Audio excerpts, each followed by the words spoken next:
नमस्कार प्रेक्षक हो. आज आपल्या यशस्वी जीवनाचे रहस्य ह्या कार्यक्रमात पुन्हा एकदा आपलं स्वागत आहे. आज आपल्यासोबत ॲडव्होकेट नितीन चव्हाण सर पुन्हा एकदा जोडलेले आहेत. ते गेल्या 30 वर्षापासून वकिली व्यवसाय करीत आहेत आणि ते मूल्य आणि आध्यात्मिक या विषयात MSc गोल्ड मेडलिस्ट सुद्धा आहेत. तर ते आज आपल्यासोबत एक नवीन विषय घेऊन आलेले आहेत, मुक्ती आणि जीवनमुक्ती. मुक्ती म्हणजे काय आणि जीवनमुक्ती म्हणजे काय यावर आज आपण त्यांच्यासोबत चर्चा करणार आहोत. तर चला तर आपण सरांकडे वळूया. नमस्ते सर. नमस्कार. तुमचं आपल्या ह्या कार्यक्रमामध्ये खूप खूप स्वागत आहे. तर सर, मुक्ती आणि जीवनमुक्ती, तर मुक्ती म्हणजे काय? सर्वात प्रथम तुम्ही आम्हाला ते एक्सप्लेन करा. अच्छा, मुक्ती म्हणजे जेव्हा या सृष्टीवर सतयुगापासून सुरुवात होऊन सतयुग, त्रेता, द्वापर, कलियुग हे चारही युग संपल्यानंतर शेवटी जेव्हा विनाशाची वेळ येते तेव्हा परमात्म्याने सांगितलेलं आहे की मी तुम्हाला सर्वांना घेण्यासाठी आलेलो आहे. मग तो परमात्म्यासोबत जेव्हा आपण परमधाममध्ये जातो त्याला आपण परमधाम म्हणतो. आत्म्यांचं घर, निवासस्थान, परमधाम, त्याला निर्वाणधाम म्हणतो आपण, मुक्तिधाम म्हणतो, सगळ्या आत्म्यांचं घर, ते सायलेन्स वर्ल्ड म्हणतो, सोल वर्ल्ड म्हणतो. अच्छा. आणि तिथं सर्व मनुष्य आत्मा जेव्हा परमात्म्यासोबत जातात तर त्यावेळेस त्या मनुष्य आत्मा परमधाममध्ये ज्यावेळेस तिथं जाऊन विश्राम घेतात त्या अवस्थेला मुक्ती असं म्हणत असतात. अच्छा. हो, मुक्ती त्या अवस्थेला म्हणत असतात. म्हणजे जी आत्म्याचं जे स्वरूप आहे ओरिजिनल, अच्छा, म्हणजे मुक्त स्वरूप, म्हणजे फक्त एक स्टार, पॉइंट ऑफ लाईट, बिंदुरूप ज्योती स्वरूप. आणि हे आपलं आत्म्यांचं घर कुठे? आत्म्यांचं घर ज्याला आपण वेगवेगळ्या नावाने म्हणतो. परमधाम म्हणजे जसं साकार मनुष्यलोक, सूक्ष्मलोक आणि ब्रह्मलोक. त्याला अनेक वेगवेगळे नाव आहेत. वेगवेगळ्या शास्त्रांमध्ये किंवा वेगवेगळ्या याच्यात आपण काय म्हणतो धर्मांमध्ये त्याला वेगवेगळ्या नावाने पुकारलं जातं.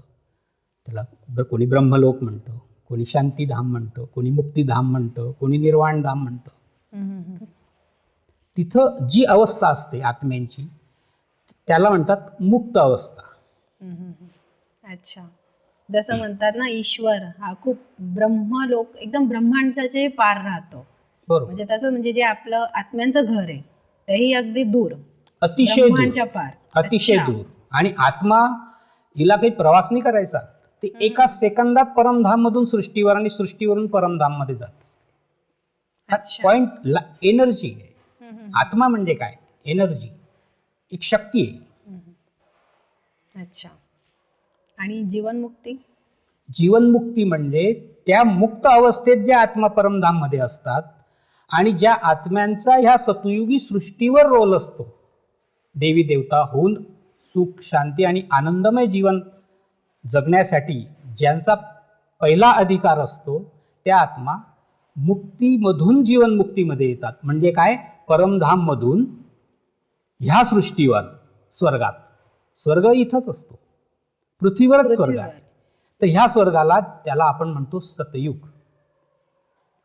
पॅराडाईज, जन्नत, अशा वेगवेगळ्या नावाने त्याला आपण. तुम्ही जे सृष्टी चक्राचं नॉलेज सांगितलं होतं आपल्या आधीच्या एपिसोडमध्ये, जशी सुरुवात सतयुगाची होते, बरोबर, तर तिथून आपण परमधाम मधून डायरेक्ट इथंच येतो, मनुष्य जन्मात प्रवेश करतो. बरोबर. अच्छा. तर जीवनमुक्ती म्हणजे सतयुगी सृष्टीमध्ये येऊन देव स्वरूपामध्ये जन्म घेणे आणि त्या जन्म घेतल्यानंतर त्या सतयुगी सृष्टीचा आनंद घेणे. अच्छा. तर त्याला आपण कारण आनंद घेणे म्हणजे काय? तिथं जन्म झाल्यानंतर तिथं कुठल्या गोष्टीचं, तिथं मृत्यूचंही भय नसतं. सुख, शांती, आनंद, प्रेम, म्हणजे आत्मभान स्थितीची ती दुनिया असते. तर म्हणजे तिथं अकाली मृत्यू पण नाही, अकाली मृत्यू पण तिथं होत नाही. ज्यावेळेस तिथं सतयुगमध्ये 150 वर्षाचं आयुष्य जेव्हा होऊन जातं त्यावेळेस ती आत्मा काय करते? स्वतःहून खुशी खुशीने शरीर सोडत असते. कारण तिला माहिती स्वखुशीने, असतं. म्हणजे हा तिचं त्याला त्याला दुःख आपण आणखी एक नसतं. शब्द आहे, इच्छामरण. इच्छामरण. अच्छा, हो, इच्छामरण. म्हणजे स्व इच्छेने सोडते ती. कारण की शरीर हे जवळपास 140-50 वर्षाचं जवळपास ज्यावेळेस एज होऊन जातं त्या आत्म्याचं, म्हणजे देव आत्मा असते, तेव्हा ती स्वतःहून ते शरीर सोडते आणि नवीन तिला माहित असतं की माझा नवीन जन्म होणार आहे. अच्छा. म्हणजे तिथं कोणाचा मृत्यू झाला, कोणी तिथं त्या मृत्यूमुळे दुःखी होईल, रडत बसेल, असा प्रकार नसतो सतयुगात. अच्छा, म्हणजे देवी तिला माहित देवतांची असतं की मी हे वृद्ध शरीर सोडून आणि नवीनच जन्म नवीन घेणार आहे मुलाच्या छोट्या हो रूपामध्ये, असं तर त्यामुळे ते खुश असते सोडताना. खुश असते. आणि अच्छा. कुटुंबातले जे पण काही देवी देवताच असतात सगळे ते पण खुश असतात. त्यांना काही त्याचा हे नाही होत. त्यांना पण अच्छा. माहिती असतं की हे प्रक्रियाच तशी येते सतयुगाची. अच्छा, शरीर म्हणून सोडण्याची. आपण त्याला स्वर्ग म्हणून म्हणतो, म्हणून की त्याला त्याला आपण दुःखच स्वर्ग नाहीये. म्हणतो. अच्छा, तर सर मुक्ती श्रेष्ठ का जीवनमुक्ती श्रेष्ठ आहे? दोघांमध्ये फरक असा आहे की मुक्ती म्हणजे परमधाममध्ये, शांतीधाममध्ये, निर्वाणधाममध्ये आत्मा ओरिजिनल स्वरूपमध्ये तिथं ती परमात्म्यासोबत असते, थांबलेली असते. जसं आपण कुटुंबामध्ये आपल्या पॅरेंट्स सोबत राहत असतो, तसं सर्व ह्या मनुष्य आत्मा परमात्म्यासोबत, म्हणजे जसं आपण त्याला सुप्रीम सोल म्हणतो, कारण परमात्म्याचं पण स्वरूप जसं आहे तसंच आत्म्यांचं स्वरूप आहे. तर ती तिथं किती कालावधीपर्यंत कोणती आत्मा किती कालावधीपर्यंत मुक्तिधाममध्ये राहील, निर्वाणधाममध्ये राहील, हे त्या आत्म्याचा पार्टवर डिपेंड करतं. तुमचा प्रश्न काय? अच्छा. आता तुम्ही प्रश्न काय केला मला? मुक्ती श्रेष्ठ असते का जीवनमुक्ती श्रेष्ठ आहे? दोघांमध्ये काय आहे? तर मुक्त अवस्था म्हणजे जन्म मरणाच्या चक्रामध्ये ती आलेली नसते, तोपर्यंत ती मुक्त अवस्थेत असते. अच्छा, मुक्ती, ज्याला आपण मुक्ती म्हणतो. ओके. आणि जी आत्मा सतयुगामध्ये परमधाम मधून सतयुगामध्ये येऊन इथं देवी देवता म्हणून जन्म घेते, ती आत्मा इथं देव स्वरूपामध्ये सतयुगी सृष्टीचा आनंद घेते. म्हणजे सुखच सुख, शांती शांती, आनंद आनंद. तर ह्या दोन गोष्टी आहेत. तर ज्याला कोणाला शांती हवी असेल तर तो परमधामला आठवण करतो, आणि ज्याला कोणाला सुख बघायचं असेल, सुख शांती आनंदचा अनुभव घ्यायचा असेल, तर ती आत्मा परमात्म्याने संगमयुगावर दिलेल्या ज्ञानानुसार सर्व परमात्म्याच्या डायरेक्शनला फॉलो करते. अशी मनुष्य आत्मा परमधाममध्ये गेल्यानंतर ती पुन्हा सतयुगी सृष्टीमध्ये देवात्मा म्हणून जन्म घेत असते. तोपर्यंत ज्या आत्मा तिथं वेट करत असतात त्या मुक्त अवस्थेमध्ये तिथं थांबलेल्या असतात, आणि त्यांचं स्वरूप असतं बिंदू ज्योती स्वरूप, बिंदुरूप ज्योती स्वरूप. अच्छा, आणि पित्याला काय म्हणतो आपण? स्वरूपामध्ये. आत्म्याच्या पित्याला परमात्मा म्हणतो. त्याचं स्वरूप काय? ज्योतिर्लिंग. त्याला आपण काय म्हणतो? ज्योतिर्लिंग. तर बापाजवळ मुलं थांबलेले असतात, तो प्रकार असतो तो. हा, म्हणजे तेही त्या स्वरूपामध्ये जसा बाप त्यांचंही तसे स्वरूप मुलं. बिंदुरूप ज्योती स्वरूप, आणि आत्म्यांचं पण जे स्वरूप आहे ते पण ज्योतिर्बिंदू स्वरूप. पण ज्या जीवनमुक्तीमध्ये येतात, तर जीवनमुक्ती म्हणजे ते की ज्या आत्मा परमधाम मधून या सृष्टीवर येतात, देव आत्मा म्हणून इथं जन्म घेतात आणि सतयुगी सृष्टीचा आनंद घेतात, त्याला म्हणतात जीवनमुक्ती. अच्छा, आणि मग हे आत्मा किती असतात? आत्मा आता कारण आत्ताची जर आपण रिअल मध्ये बघितली तर किती लोकसंख्या आहे? आता लोकसंख्येच्या विषयात मी आपल्याला सांगतो की 1830 ॲज पर माय नॉलेज, जे मी रीड केलेलं आहे, 1830 मध्ये, म्हणजे आजपासून किती वर्ष अगोदर, नियर अबाउट 200 वर्ष अगोदर, हो, बरोबर. ह्या सृष्टीवर पॉप्युलेशन फक्त 100 करोड होती.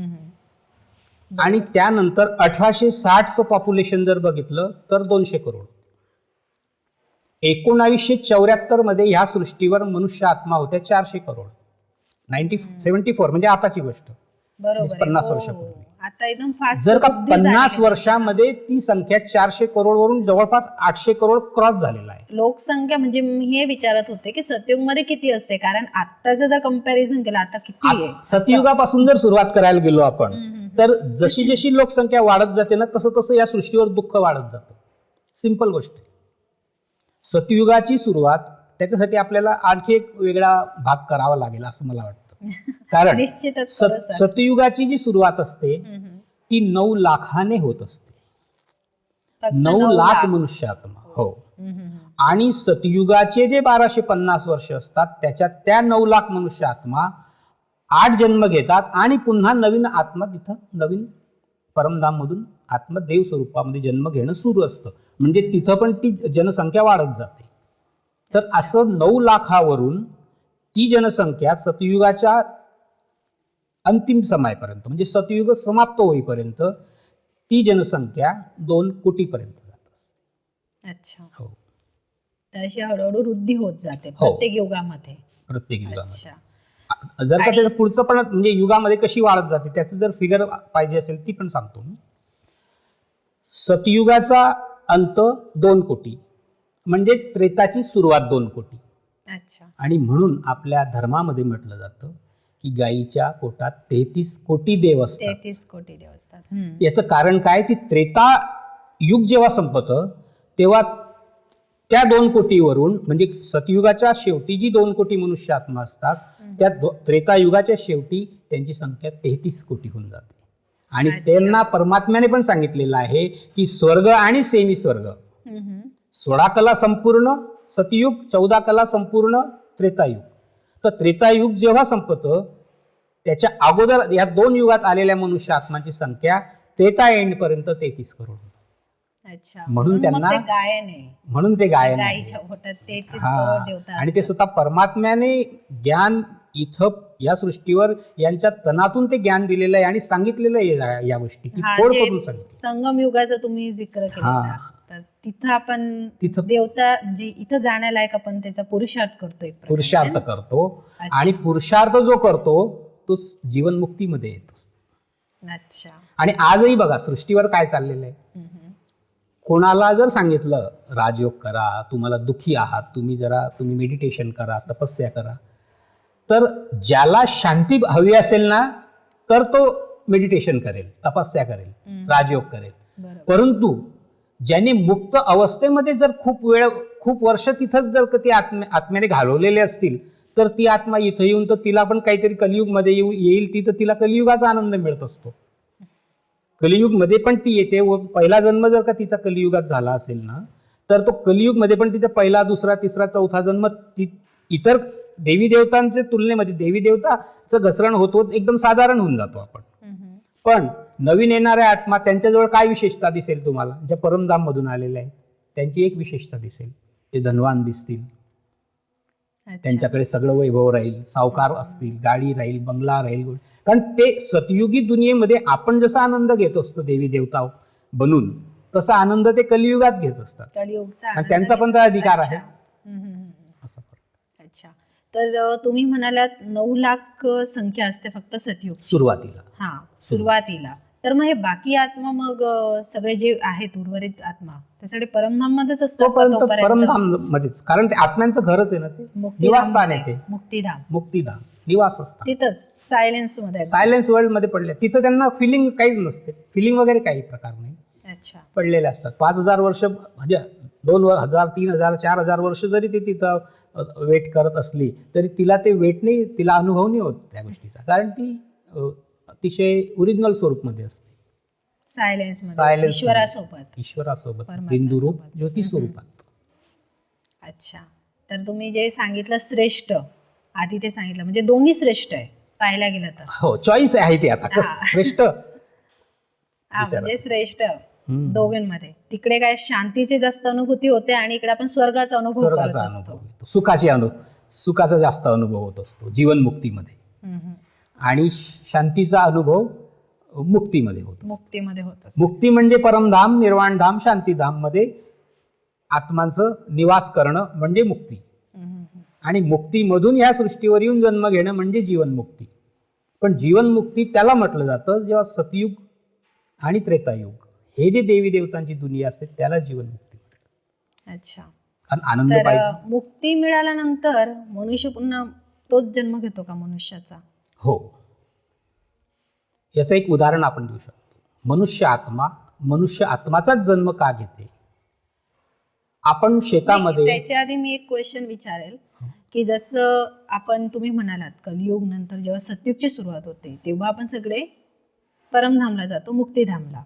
तर फक्त मनुष्याचीच आत्मा जाते की प्राण्यांची वगैरे यांची पण आत्मा जाते? नाही, तो प्राणी पक्षी हा विषय जो आहे ना, हा द्वापर युगापासून काही प्राणी आणि पक्ष्यांची उत्पत्ती या सृष्टीवरच होत असते, त्यांचा विषय नाही. मनुष्य आत्मांच्या बाबतीत परमात्म्याने सांगितलेलं आहे की मी मनुष्य आत्मांना घेऊन जातो. आणि परमात्म्याचे महावाक्य मैं तुम्हें लेने आया हूं, म्हणजे याचा अर्थ काय की मी तुम्ही इथं बऱ्याच वर्ष झाले, 5000 वर्षापासून तुम्ही इथं या रंगमंचावर आलेले आहात आणि तुम्ही आता थकले, भरपूर झालं. मला तुमचं जे पण काही दुःख आहे ते माझ्याने आता बघितलं जात नाही, म्हणून मला ह्या कलियुगी सृष्टीचा विनाश आणि सतयुगी सृष्टीची स्थापना करायची असते. ते कार्य मला करायचं असतं आणि ते कार्य मी ह्या 100 वर्षात करत असतो. बरोबर आहे. म्हणून ते पुन्हा मी सोबत घेऊन आणि जातो तुम्ही ईश्वर जो विषय आपल्या केला घरी. की मनुष्य आत्मा पुनर्जन्म पण घेत असते आणि मनुष्याचाच जन्म घेत असते. आणि मनुष्याचा जो जन्म असतो त्याचे पुनर्जन्म होत असतात. याचं जर का तुम्हाला वर्णन बघितलं तर गीतेमध्ये त्याचं वर्णन आहे. गीतेच्या 2ऱ्या अध्यायामध्ये 12व्या श्लोकमध्ये त्याचा उल्लेख आहे. अच्छा, तुम्ही ते उदाहरण देणार होते. हा, आपण प्रश्न केला की मनुष्य आत्माचा जन्म घेते. आपण जसं शेतात आपल्याला तांदूळ लावायचा असेल तर आपण बीज कोणतं टाकणार? तांदळाचंच टाकणार. तांदळाचं बीज टाकलं तर तांदूळच येणार. बरोबर आहे. गव्हाचं बीज जर आपण टाकलं तर तिथं गहूच उगणार.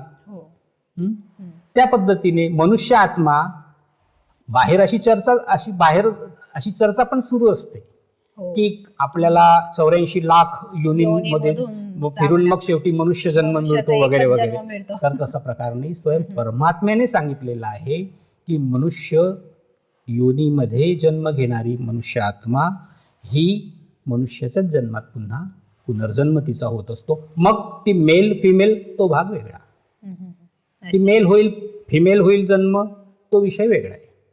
पण होईल तर मनुष्याचाच जन्म. जसं तुम्ही उदाहरण दिलं की जे आपण पेरू तेच आपल्याला मिळेल. आंब्याचं पेरलं तर चिकू तर काही आणि त्याला पशु पक्षीच्या योनीमध्ये जाण्याचा विषय काय येत नाही. याचं एक रिझन असते, कारण असं आहे. उदाहरण आपल्याला असं देता येईल की मनुष्याच्या जन्मामध्ये जर वाईट कर्म करत असेल त्याचं फळ जर का तो मनुष्य जन्मात भोगू शकतो तर त्याला कुत्र मांजर बिल्ली होण्याची आवश्यकता कुठे आहे? बरोबर आहे. आज सुखी माणसं आपण बघतोय, दुःखी पण बघतोय. बाहेर आपण दुनियेमध्ये बघा किती दुःख आहे. याचं काय कारण आहे? सर्व हॉस्पिटल भरलेले. याचं काय कारण आहे? केलेल्या कर्माचे ते फळ आहे. पण मनुष्य ह्या गोष्टीला जाणून घेत नाही, म्हणून तो बऱ्याचशा चुकीच्या गोष्टींवर ना तो मनुष्य तो ब्लेम डायरेक्ट ईश्वराला करतो. ईश्वर सर्वव्यापी आहे, दुःख देणाराही तो ईश्वर. तर परमात्म्याचं महावाक्य आहे मैं किसी भी मनुष्य आत्माओं के कर्मों के हिसाब किताब में इंटरफेयर नहीं करता हूं. काय अर्थ आहे याचा? तुम्ही कर्म केलेलं आहे, तुम्हालाच त्याचं फळ मिळणार आहे. बरोबर आहे. कर्म करायला तुम्ही चुकीचे कर्म केले बरोबर आहे, तर ते काही परमात्म्याने सांगितलं होतं तुम्हाला करायला की तुम्ही असं असं करा, आणि करताना आपल्याला कळतही ना, कळतं ते समज असते तरी आपण घडवून आणतो तेच गोष्टी पुन्हा.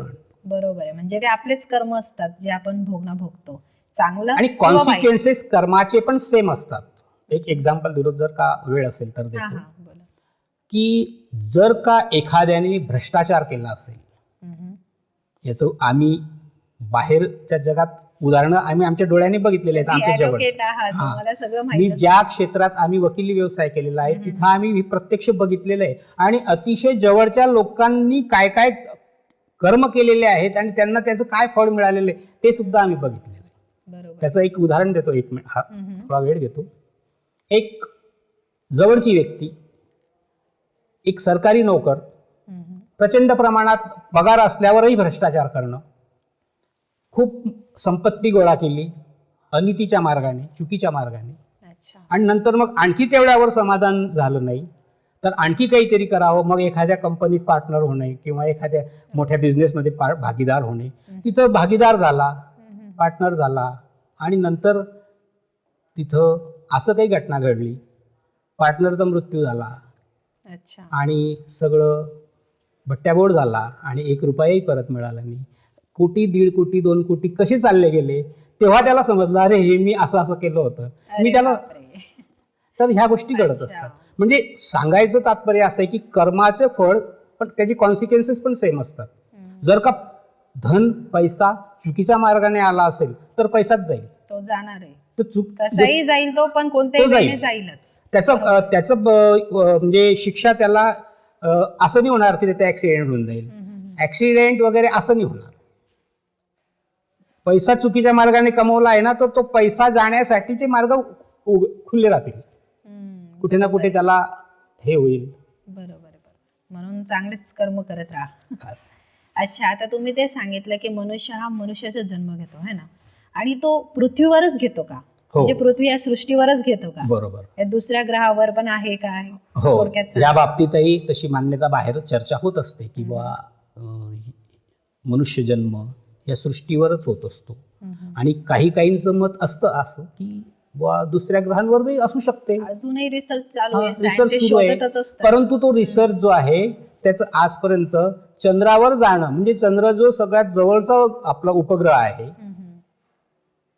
त्याच्यावर फक्त मनुष्य यान उतरवू शकला आहे, त्या व्यतिरिक्त काहीच करू नाही शकला. बरोबर आहे. तर तुम्ही ह्या गोष्टीला मान्य कसं करणार की असू शकते? स्वयं परमात्म्याने सांगितलेलं आहे की तसं काहीही नाहीये, मग तुम्ही कोणाचं ऐकणार?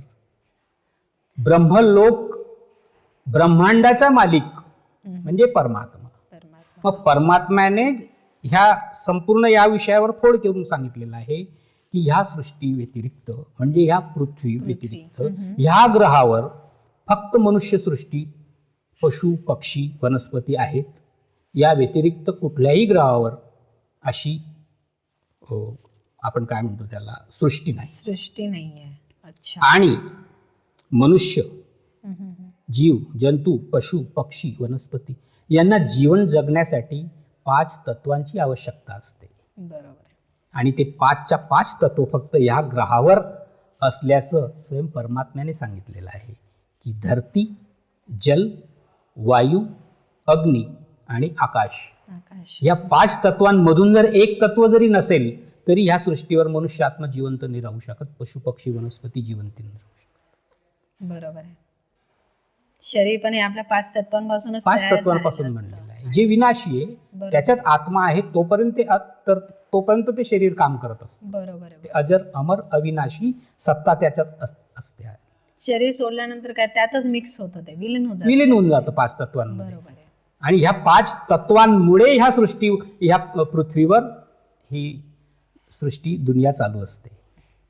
बरोबर. अच्छा, आता एक क्वेश्चन असा की तुम्ही म्हणालात आत्मा ह्या सगळ्या मुक्तिधाम मध्ये असतात, परमधाम मध्ये, तर त्या तिथं कायम राहू शकतात का? म्हणजे जर असं इथं न येता, सृष्टीवर जन्म न घेता कायम तिथं राहू शकतात का? कायम जास्त कालावधी तिथं राहू शकतात, पण परमनंट तिथं नाही राहू शकत. कारण परमात्म्याने सांगितलेलं आहे की या सृष्टीचं हे चक्र 5000 वर्षाचं आहे. मग 5000 वर्षामध्ये जशी पॉप्युलेशन, आपण बोललो जनसंख्या 9 लाखापासून वाढत वाढत वाढत वाढत जाते, तर सतयुग संपत तोपर्यंत ती 2 कोटी होते. त्रेता संपत तोपर्यंत ती 33 कोटी. हे 33 कोटी आले कुठून? हे परमधाम मधूनच येत असतात. एक याचं उदाहरण देऊ शकतो आपण. पिक्चर आपण बघतो 3 तासाचा, त्या पिक्चरमध्ये पिक्चराची जेव्हा सुरुवात होते सिनेमा, तर ती सुरुवात होते ना त्यावेळेस एक हिरो असतो लहान, एक हिरोईन असते लहान, तिचे आई वडील, तिचं घर दाखवलं जातं, त्याचं घर दाखवलं जातं. सुरुवात इथूनच होते. म्हणजे त्याचे आई वडील, एखादा भाऊ बहीण, म्हणजे ते 4 लोक, हे 4 लोक. त्याच्यात नंतर मग दुसरे एंट्री होत जाते हळूहळू हळूहळू. मग तो पण मोठा होत जातो, मग त्याचे मित्र मंडळी, मग त्यांचे आणखी ते मोठे होतात. जसे पिक्चर एंड ज्यावेळेस होतो 3 तासाचा, किती लोक त्या पूर्ण टोटल पिक्चरमध्ये इन्व्हॉल्व्ह होऊन जातात.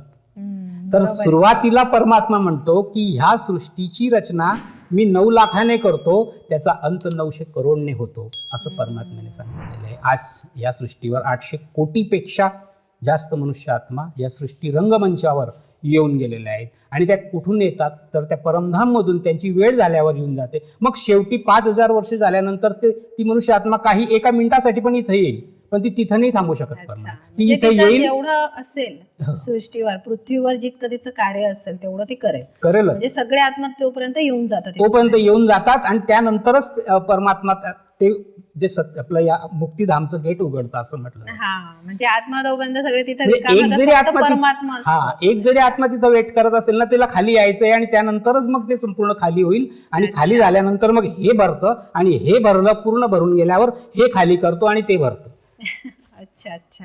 आणि मग तिथून ह्या संगम युगावर ज्याने हा, ज्याने म्हणजे ज्याचा जेवढा पार्ट येतो तेवढ्यापर्यंत तिथं यावंच लागेल. थांबतो. अच्छा. भलेही 5000 वर्षामध्ये तो इथं 1 वर्षासाठी येईल, 1 महिन्यासाठी. अच्छा अच्छा. आणि लास्ट एक कसं की फरक काय आहे दोघांमध्ये, मुक्ती आणि जीवनमुक्तीमध्ये, थोडक्यात सांगा. फरक असा आहे की मुक्त अवस्थेमध्ये ती आत्मा, तो फरक मी सुरुवातीला बोललो पण बोललात की तुम्ही, हा. आत्मा ज्या वेळेस परमधाम मध्ये पित्याजवळ एक बिंदुरूप ज्योती स्वरूपमध्ये तिच्या ओरिजिनल स्वरूपमध्ये परमधाम मध्ये असते, त्याला म्हणतात मुक्ती. ती जोपर्यंत जन्ममरणाच्या चक्रामध्ये येत नाही तोपर्यंत त्याला आपण म्हणतो मुक्त अवस्था. बरोबर. त्याला आपण मुक्ती म्हणजे एकंदरीत आत्मा असली तर मुक्ती, आणि जेव्हा आपण जन्म घेतो ती झाली आपली जीवनमुक्ती. आत्मा असेल तर मुक्ती, पण ती परमधाम मध्ये असली पाहिजे. परमधाम मध्येच तरच. आत्म्याचं घर. आत्म्याच्या घरात असेल तर मुक्ती. बरोबर. आणि जर जेव्हा ती मुक्त अवस्थेमधून या सृष्टीवर येईल, इथं जन्म घेईल, इथं जेव्हा पण ती जन्म घेईल तर त्याला जीवनमुक्त अवस्था म्हणतो. ओके, धन्यवाद सर. तुम्ही खूप छान पद्धतीने आम्हाला सांगितलं मुक्ती आणि जीवनमुक्तीचा डिफरन्स काय आहे आणि त्याचा अर्थ काय आहे. तुमच्या ह्या कार्यक्रमात खूप खूप खरंच धन्यवाद. पुन्हा आपण असेच नवीन विषय घेऊन पुन्हा भेटूया. नमस्कार. थँक्यू. आज आपण सरांकडून मुक्ती आणि जीवनमुक्ती या बाबतीत यथार्थ माहिती घेतलेली आहे. मुक्ती म्हणजे आपण मोक्ष म्हणतो, तर मुक्ती हे आत्म्याचं घर आहे. जेव्हा ती शरीर सोडते तर मुक्तिधाममध्ये राहत असते आपल्या पितासोबत, परमात्म्यासोबत. तर आणि जीवनमुक्ती म्हणजे काय, जेव्हा ती शरीर पृथ्वीवर आल्यानंतर शरीर धारण करते सतयुगामध्ये, सतयुगी सृष्टीतल आनंद भोगते, तर स्वर्गामध्ये आपण त्याला स्वर्गही म्हणतो. तर जीवनमुक्ती म्हणजे काय, बंधनमुक्त जीवन असतं तिथं. तर चला असंच आपण सरांसोबत पुन्हा चर्चा करूया एक नवीन विषयावर. तर आपण पुन्हा नेक्स्ट एपिसोडमध्ये भेटूया. तोपर्यंत नमस्कार.